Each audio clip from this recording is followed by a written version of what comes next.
আপনারা কি জানেন গোবিন্দপুরের এই মন্দিরটি বর্ধমান রাজার কোপের থেকে রক্ষা পেতে এক রাতের মধ্যে এর নির্মাণ করা হয়? বাংলার প্রত্যন্ত গ্রামের পথে এখনো লুকিয়ে আছে অজানা ইতিহাস।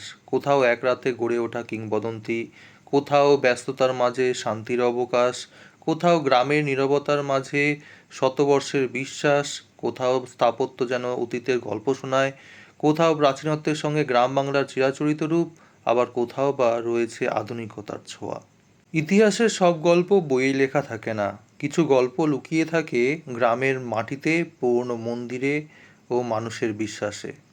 মাজুর দুই গ্রাম গোবিন্দপুর ও নিজবালিয়ার এমন কিছু মন্দিরের সাক্ষী থাকব, যার সাথে জড়িয়ে আছে যেমন অমোঘ ইতিহাস, তেমনই রয়েছে স্থাপত্যের অপূর্ব নিদর্শন। প্রায় ২৫০ বছর আগে এই অঞ্চলের জমিদার এবং তৎকালীন বর্ধমান মহারাজা তেজচাঁদ মহাতাব বাহাদুরের দেওয়ান হরনারায়ণ বসু এই মন্দিরটি নির্মাণ কাজ শুরু করেছিলেন। মন্দিরটি হুবহু বর্ধমান রাজার নিজস্ব শিব মন্দিরের আদলে নবরত্ন বিশিষ্ট এবং ৬০ থেকে ৭০ ফুট উঁচু করে তৈরি করা হচ্ছিল। তৎকালীন নিয়ম অনুযায়ী রাজার প্রাসাদের বা মন্দিরের চেয়ে বড় বা সমকক্ষ কোনো স্থাপনা প্রজারা তৈরি করতে পারত না। বর্ধমান রাজার শাস্তির কোপ থেকে নিজেদের এবং পুরো গ্রামকে রক্ষা করার জন্য জমিদারের পরিবারের লোকেরা তড়িঘড়ি করে মাত্র এক রাতের মধ্যে নির্মীয়মান মন্দিরের ওপরে ৪টি চূড়া ভেঙে ফেলে এর উচ্চতা কমিয়ে এটি পঞ্চরত্ন বিশিষ্ট মন্দিরের রূপ দেয়। এক রাতের মধ্যে চূড়া ভেঙে ফেলার এই অলৌকিক ঘটনার কারণেই লোকমুখে নাম হয়ে যায় এক রাতের মন্দির। চেনা চেনা নাগরিক ব্যস্ততার মাঝে রাস্তার ধারে হঠাৎই চোখ আটকে যায় এক অলৌকিক শান্তিতে।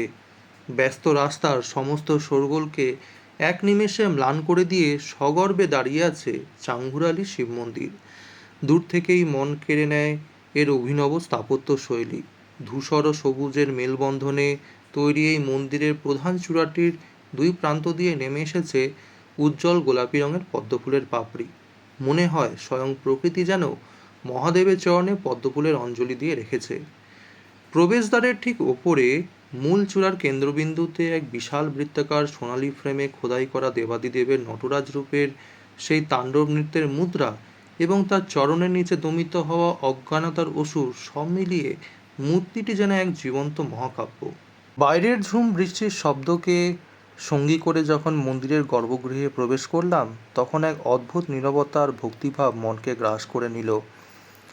আলোকময় কক্ষের ঠিক মাঝখানে এক পবিত্র বর্গাকার বেদির উপরে বিরাজ করছেন এই মন্দিরের প্রধান কষ্টি পাথরের বুড়ো শিব।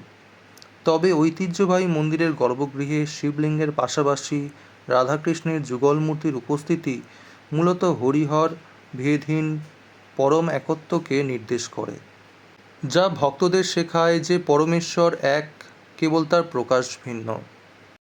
বহু দূর থেকে তাকালে সবুজ গাছপালার বুক চিরে জেগে ওঠা হালকা কমলা রঙের সুউচ্চ তিনটে চূড়া প্রথমেই পথিকের চোখ জুড়িয়ে দেয়। দূর থেকে মনে হয় যেন কোনো প্রাচীন জনপদের শান্ত এক পুণ্যভূমি স্বমহিমায় দাঁড়িয়ে আছে। কাছে আসতেই মন্দিরের আকাশি নীল রঙের তোরণ ও তার অনন্য স্থাপত্যশৈলী এক মায়াবী রূপ ধারণ করে। এই মন্দিরের প্রবেশপথের ঠিক ওপরেই ছবির মতো খোদাই করা এক পৌরাণিক দৃশ্য, যেখানে স্বয়ং মহাদেব ও দেবী পার্বতী তাদের দিব্য রূপে বিরাজ করছেন। তার ঠিক নিচেই দেখা যায় এক অদ্ভুত সুন্দর দৃশ্য। মুখোমুখি দাঁড়িয়ে থাকা দুই ঐরাবতের শিবলিঙ্গ জলাভিষেক এক পৌরাণিক গল্পকথাকে স্মরণ করিয়ে দেয়। একদা দেবরাজ ইন্দ্র মুনির অভিশাপে শ্রীহীন হয়ে পড়লে তার প্রিয় বাহন ঐরাবত প্রভুর মুক্তির কামনায় পবিত্র গঙ্গা থেকে জল এনে জলাভিষেক করে। হাতি দুটির মাঝখানে এই শিবলিঙ্গ মূলত সেই পবিত্র মুহূর্তের কথাই স্মরণ করিয়ে দেয়। গড়বালিয়া নিজবালিয়া মণ্ডল পরিবারের রাধাকৃষ্ণ মন্দিরটি শুধু একটি রাধা মাধবের মন্দিরই নয়, বরং যেন এক শতাব্দীর গল্প। এই মন্দিরের আনাচে কানাচে সেই শতাব্দী প্রাচীন গল্পগুলি লুকিয়ে আছে। মন্দিরের মূল প্রাঙ্গণেই পা রাখতেই মন ভালো হয়ে যায়। মন্দিরের সামনেই রয়েছে এক বিশাল খোলা নাটমন্দির। উৎসবের দিনে এখানে কীর্তনের আসর, খোল করতালের আওয়াজে মুখরিত হয়ে ওঠে চারিপাশ। তবে নাটমন্দিরের স্তম্ভগুলির দিকে তাকালে চোখ আটকে যায় অনায়াসেই।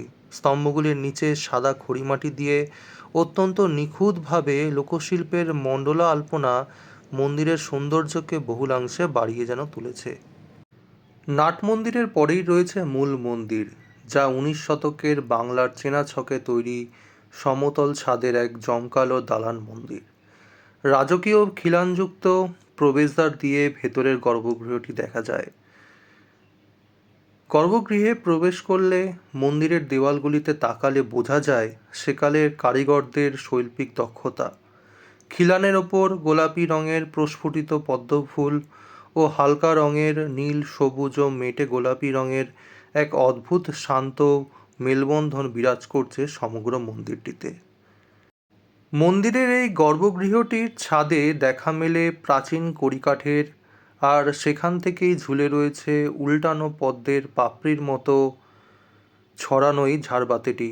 এই ঝাড়বাতিটির দিকে তাকালেই নিমেষে মন চলে যায় 100 বছর আগের কোনো এক ঝুলন বা রাজযাত্রার রাতে। বিদ্যুৎ না থাকা সত্ত্বেও এই ঝাড়বাতির আলোয় ঝলমল হয়ে উঠত মণ্ডলবাড়ির ঠাকুরঘর। ভেতরের অলিন্দগুলির খাঁজে খাঁজে জোড়া তোতা পাখির অবস্থানের গুরুত্ব বৈষ্ণব ধর্মে খুবই অপরিসীম। বৈষ্ণব ধর্মে তোতা পাখি বা সুখসারীকে শ্রীকৃষ্ণের লীলার সাক্ষী বা নামগানের প্রতীক ধরা হয়। কারিগররা দেওয়ালের সেই আধ্যাত্মিক গল্পই যেন এঁকে রেখে গেছেন এখানে। মন্দিরের গর্ভগৃহের ঠিক মাঝ বরাবর সিংহাসনে আসীন শ্রী শ্রী রাধাকৃষ্ণ যুগল রয়েছেন। নীল রঙের বংশীধারী কৃষ্ণ এবং পাশে সোনারঙা রাধিকা, দুজনকেই ভারী সুন্দর পোশাক আর গয়নায় সাজানো হয়েছে। ঠিক পাশেই শান্তমুখে বসে আছেন শ্রী চৈতন্য মহাপ্রভু, যার কোলে স্থান পেয়েছেন ছোট্ট গোপাল। গড়বালিয়া গ্রামের এই রাধাকৃষ্ণ মন্দির শুধুমাত্র একটি প্রাচীন স্থাপত্য নয়, এটি এমন বিশ্বাসের জায়গা যেখানে ইতিহাস আর ভক্তি একে অপরের হাত ধরে বেঁচে আছে। নিমবালিয়ার এই শিব মন্দিরকে ঘিরেই এই অঞ্চলের নামকরণ স্পষ্ট হয়ে ওঠে। নাট মন্দিরের ঠিক পাশেই মাথা উঁচু করে দাঁড়িয়ে আছে কমলা ও সবুজ রঙের এক শিব মন্দির। ধাপে ধাপে উঠে যাওয়া 8 চালা ছাদ এবং একেবারে উঁচুতে থাকা কলস ত্রিশূলটি যেন দূর থেকেই ভক্তদের জানান দেয় তার উপস্থিতির কথা। লোকশ্রুতি অনুযায়ী ভুবন মণ্ডল নামক এক সাধারণ কৃষকের লাঙলের মাধ্যমে ভূমি থেকে বেরিয়ে আসেন এই মন্দিরের আরাধ্য দেবতা। দেবাদিদেবের উত্থানের পরের দিনই স্বপ্নাদেশ পেয়ে গ্রামবাসীরা বালিয়া মাটির ওপর নিম গাছের পাশে গড়ে তোলেন এই মন্দির। সেই থেকে এই জায়গার নাম হয়ে যায় নিমবালিয়া শিবতলা। আজও মাটির নিচ থেকে উঠে আসা এই বুড়ো শিব পরম স্নেহে আগলে রেখেছেন তার এই চেনা নিমবালিয়া গ্রামকে। পড়ন্ত বিকেলের শেষ আলোয় যখন বাড়ি ফেরার পালা, রাস্তার ধারের এই অনামী শিব মন্দিরটি যেন মুগ্ধতাকে বহুলাংশে বাড়িয়ে দেয়। সব আকর্ষণকে ছাড়িয়ে নজর কেড়ে নেয় মন্দিরের চূড়া, যেখানে রয়েছে বাঘের চামড়ার ওপর ধ্যানমগ্ন অবস্থায় শিবের শান্ত ও সৌম্য মূর্তি। এই মন্দিরটি শুধু এক মন্দির নয়, সাধারণ মানুষের ভক্তি আর গ্রামীণ লোকশিল্পের এক রঙিন মেলবন্ধন। এই অপরূপ ভাস্কর্যের দিকে তাকিয়ে করজোড় করে শুধু বলতে ইচ্ছে করে, জয় মহাদেবের জয়। ভিডিওটি কেমন হয়েছে তা অবশ্যই জানাবেন কমেন্টের মাধ্যমে। দেখা হচ্ছে পরের ভিডিওতে।